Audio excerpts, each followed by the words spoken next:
रहीम नाज़रीन अस्सलाम वालेकुम, मैं हूँ इमरान वसीम। नाज़रीन, आज के प्रोग्राम में जो वज़ीर आज़म शहबाज शरीफ की ऑडियो लीक हुई है, उस ऑडियो लीक पर आप नाज़रीन के साथ गुफ्तगू करेंगे और कुछ तल्ख़ हक़ाइक़ भी हैं इस ऑडियो लीक के हवाले से, वो भी आप नाज़रीन के साथ डिस्कस करेंगे। और इसके अलावा जुडिशल साइड से कुछ अहम ख़बरों की तफ़सीलात भी आप नाज़रीन की खिदमत में पेश करेंगे।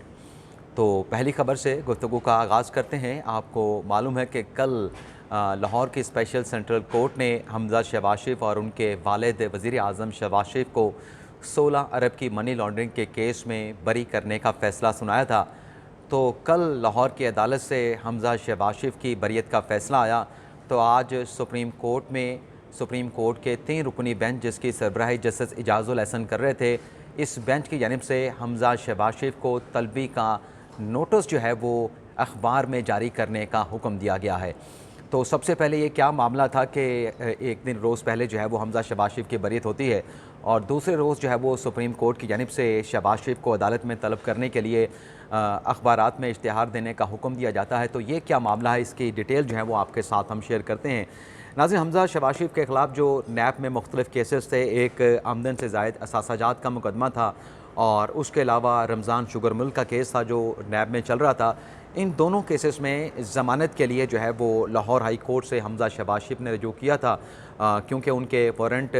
गिरफ़्तारी जो है वो नैब की जानिब से जारी किए गए थे।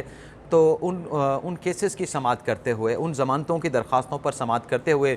लाहौर हाई कोर्ट ने नैब को ये हुक्म दिया था कि आपने अगर हमज़ा शहबाज शरीफ को गिरफ़्तार करना है तो 10 रोज़ पहले आप जो है गिरफ़्तारी से 10 रोज़ पहले जो है वो आप हमज़ा शहबाज शरीफ को इंटीमेट करेंगे। तो इस फ़ैसले को, ये जो ऑब्ज़र्वेशन थी 10 रोज़ पहले इंटीमेट करने वाली, इसे नैब की जानिब से सुप्रीम कोर्ट ऑफ पाकिस्तान में चैलेंज किया गया था और इस दरख्वास्त पर पहले भी समातें हो चुकी हैं सुप्रीम कोर्ट में। जो नैब की अपील है, तो पहले भी हमज़ा शहबाज शरीफ को नोटिस किया गया था, क्योंकि फ़रीक़ैन में नैब ने जो है वो हमज़ा शहबाज शरीफ को शामिल किया था।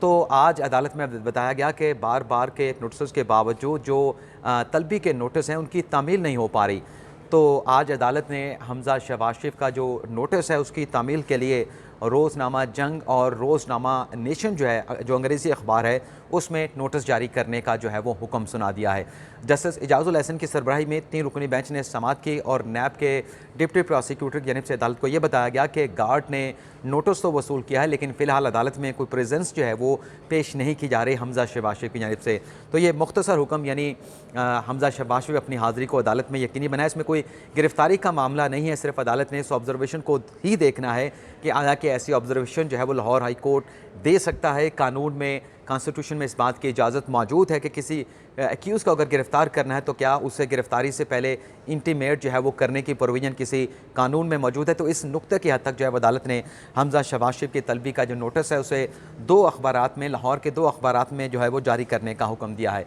दूसरी नाज़रीन ख़बर राना सनाउल्लाह साहब से मुतल्लिक़ है। आपको मालूम है कि रावलपिंडी की अदालत ने, एंटी करप्शन ने जो है वहाँ से उनके अरेस्ट वारंट जो है वो हासिल किए थे, 2 मरतबा हासिल किए थे, लेकिन वो अरेस्ट वारंट जो है वो उसे राना सनाउल्लाह वज़ीर दाखिला ने उसी अदालत में चैलेंज किया था, सीनियर जज ग़ुलाम अकबर की अदालत में, जहाँ से ये अरेस्ट वारंट जो है वो एंटी करप्शन के महकमे ने इशू करवाए थे। तो आज जो दरख्वास्त थी तहरीरी अपना राना सनाउल्लाह की, उस पर समाअत होनी थी, लेकिन वकला की हड़ताल के बाद जो है इस केस पे कोई पेशरफ नहीं हो सकी और मुकदमा जो है वो अगली तारीख तक जो है वो मुलतवी कर दिया गया है। और इस केस में राना सनाउल्लाह की जानिब से जो साबिक एडिशनल एडवोकेट जनरल हैं रज़ाक मिर्ज़ा साहब, वो उनकी वकालत कर रहे हैं। अगली जो नाज़रीन अदालती महाज से ख़बर है वो मियाँ जावेद लतीफ़ साहब ने जो PTV हेडक्वार्टर में एक प्रेस कॉन्फ्रेंस की थी, जिसकी बुनियाद के ऊपर हुकूमत पंजाब ने और हुकूमत KPK ने मियाँ जावेद लतीफ़ पर और जो PTV के हुकाम थे, अपना सेक्रेटरी इत्तलात व नशरियात और उसके साथ साथ जो MD हैं PTV के और जो डायरेक्टर न्यूज़ हैं, उनके ख़िलाफ़ मुकदमात का इंदराज जो है पेशावर और लाहौर में किया गया था। तो इस सिलसिले में जो सरकारी हुकाम थे, जिसमें सेक्रेटरी इत्तलात व नशरियात हैं, MD PTV और डायरेक्टर न्यूज़ PTV की जानिब से इस्लामाबाद हाई कोर्ट से रिजू किया गया था। तो आज जब इस केस की समाअत हुई तो additional attorney general Munawar Duggal की जानिब से अदालत को बताया गया कि आपने जो हुक्म दिया था वजारत दाखिला को कि इन मुकदमात का रिकॉर्ड जो है वो मुतलका सूबों से हासिल किया जाए, तो वो रिकॉर्ड जो है वो जो है अभी तक जो है वो हासिल नहीं किया जा सका, तो आप मज़ीद 3 हफ़्तों की मोहलत दे दें। तो अदालत ने 3 हफ्तों की वजारत दाखिला को जो है वो मोहलत दे दी है कि सरकारी हुकाम से मुतल्लक ये रिकॉर्ड है जो मुकदमात का इंदराज लाहौर और पेशावर में किया गया है, इसका रिकॉर्ड हासिल करके 3 हफ्तों के बाद जो है पेश किया जाए। और जो हुक्म इम्तना दिया गया था गिरफ्तारियों के हवाले से सरकारी हुकाम की, उसमें भी 3 हफ्तों की अदालत ने तौसीक कर दी है। और चीफ जस्टिस ने अपने रिमार्क्स में, अत्तर मिनल्ला साहब ने अपने रिमार्क्स में कहा कि सिविल सर्वेंट के खिलाफ जो कुछ हो रहा है इसका जायज़ा लेना अदालती अख्तियार है। और साथ में उन्होंने कहा कि क्योंकि सिविल सर्वेंट ने मुख्तलिफ हिस्सों में जाना होता है तो इसलिए भी अदालत जो है इस केस को जो है वो परसू कर रही है, इसकी प्रोसीडिंग कर रही है। अगली खबर नाज़रीन वो भी अदालती महाज से है, जो तहरीक इंसाफ के रहनुमा आज़म सवाती को रात गए जो है वो FIA के साइबर क्राइम की जानिब से गिरफ़्तार किया गया था। एक मुतनाज़ा ट्वीट जो है वो की गई थी आज़म सवाती की जानिब से, जिसमें मुबारकबाद जो है वो आर्मी चीफ जनरल कमर जवेद बाजवा को दी गई कि ये जो बरियत हमजा शहबाज शरीफ की और वज़ीर आज़म शहबाज शरीफ की हुई है, उसकी मुबारकबाद जो है उन्होंने आज़म सवाती ने जनरल बाजवा साहब को दी थी। और भी उन्होंने कुछ बातें की थी, 2 ट्वीट्स उनकी जानिब से की गई थी। तो इन मुतनाज़ा ट्वीट्स की बुनियाद पर आज FIA ने गिरफ़्तार किया है आज़म सवाती साहब को और उन्हें मुतल्लिका अदालत में सीनियर सिविल जज शबीर भट्टी के अदालत में पेश किया गया। और FIA ने उनके 7 रोज़ा जिस्मानी रिमांड की इस्तदा की, जिसे अदालत की जानिब से मुस्तरद करते हुए 2 रोज़ा जिस्मानी रिमांड जो है वो आज़म सवाती का हासिल किया गया। और आज जब कमरा अदालत में जुडिशल रिमांड से मुतल्लिक प्रोसीडिंग हो रही थी तो उनके वकला की जानिब से कहा गया कि सियासी बुनियादों के ऊपर यह मुकदमा दर्ज करके आज़म सवाती को गिरफ़्तार किया गया है और आज़म सवाती को इस गिरफ़्तारी के दौरान जो है बदतरीन तशद्दुद का निशाना भी बनाया गया है। तो अदालत की जानिब से 2 रोज़ा जिस्मानी रिमांड मंजूर करते हुए आज़म सवाती का मेडिकल कराने का भी जो है वो FIA के हुकाम को जो हुक्म दिया गया है कि आप मेडिकल करवाएं और 2 रोज़ के बाद जब ये जिस्मानी रिमांड अपने ख़त्म होगा तो आप आज़म सवाती को मेडिकल रिपोर्ट के साथ जो है वो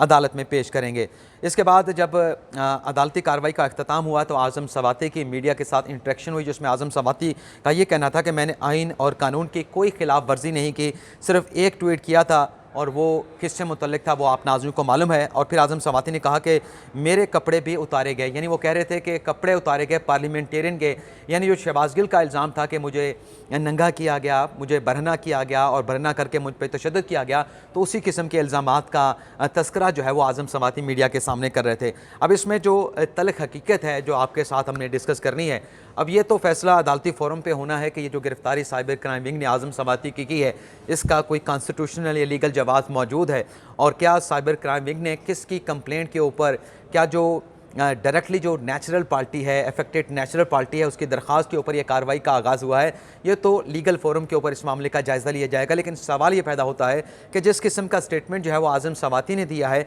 उसी किस्म का जो स्टेटमेंट जो मैं तल्ख़ हक़ाइक़ की मैंने अपने थंबनेल पे बात की है, अभी चंद रोज़ पहले लाहौर हाई कोर्ट के बाहर पाकिस्तान पीपल्स पार्टी के रहनुमा और मारूफ कानूनदान एतज़ाज़ अहसन ने भी इसी किस्म की बात की थी। और आपको मालूम है कि इस किस्म के बयानात देने के ऊपर KP हुकूमत ने और लाहौर हुकूमत ने यह फैसला किया था कि अपने सियासी मुखालफिन यानी हुक्मरान इत्तेहाद के खिलाफ जो है मुकदमात का इंदराज किया जाएगा। और इस हवाले से KPK में एक पेशरफ्त भी हुई थी, जिसमें राना सनाउल्लाह के खिलाफ, नवाज शरीफ के खिलाफ, आसिफ अली जरदारी, मौलाना फजल रहमान के खिलाफ मुकदमात का इंदराज करने के हवाले से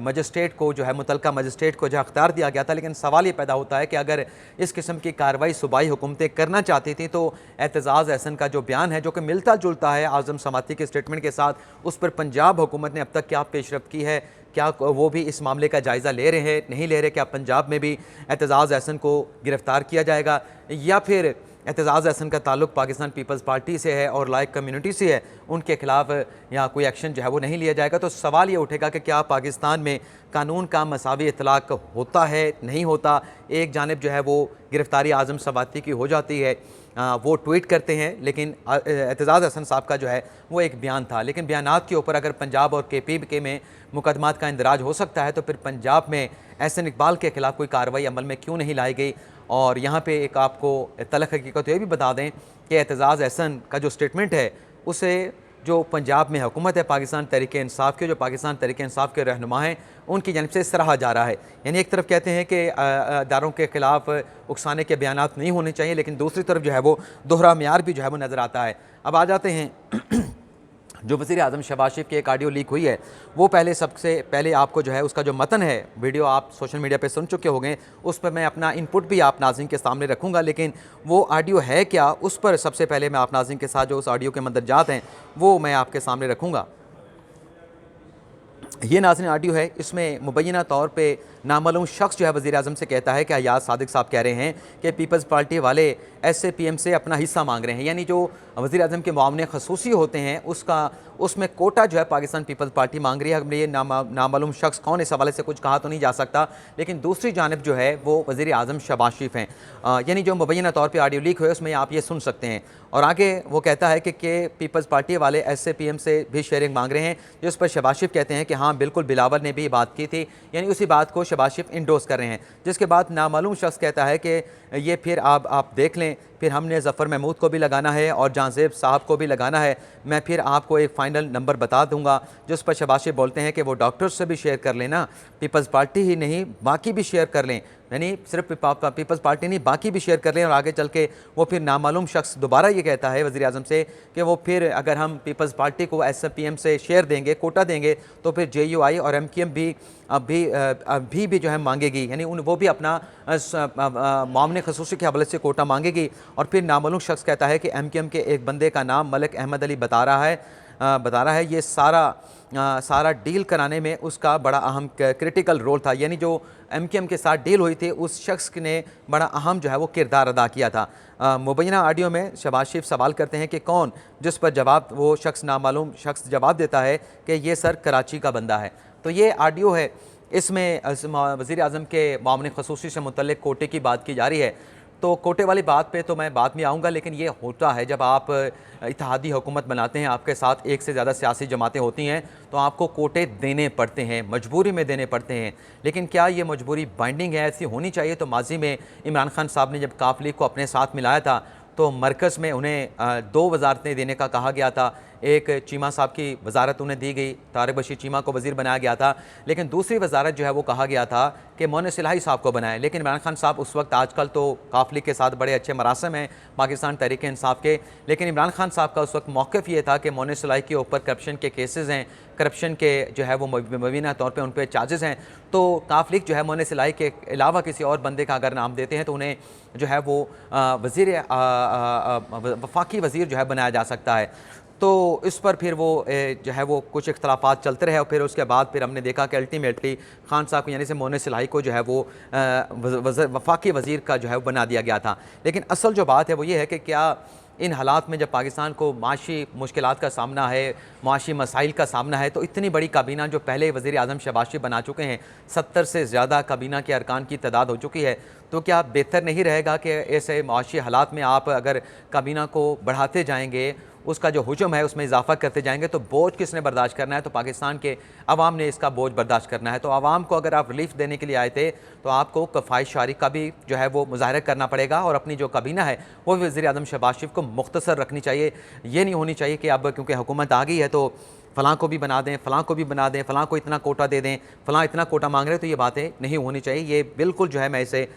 इसकी मैं इंडोर्समेंट नहीं करूँगा। तो ये नाज़रीन आज का हमारा वीलॉग। अगले वीलॉग में फैसल बॉर्डर से मुतल्लिक़ एक बड़ी अहम खबर कि जो कुछ हम सुन रहे थे अदालती कार्रवाई में, आज उसमें एक नया टर्न आया है, एक नया मोड़ आया है, तो वो डिटेल भी अगले वीलॉग में आपके साथ शेयर करेंगे। लेकिन फ़िलहाल आपसे इजाज़त चाहते हैं। अल्लाह ताला हम सब का हामी नासिर, अपनी ढेर सारी दुआओं में याद रखिएगा। अल्लाह हाफ़िज़।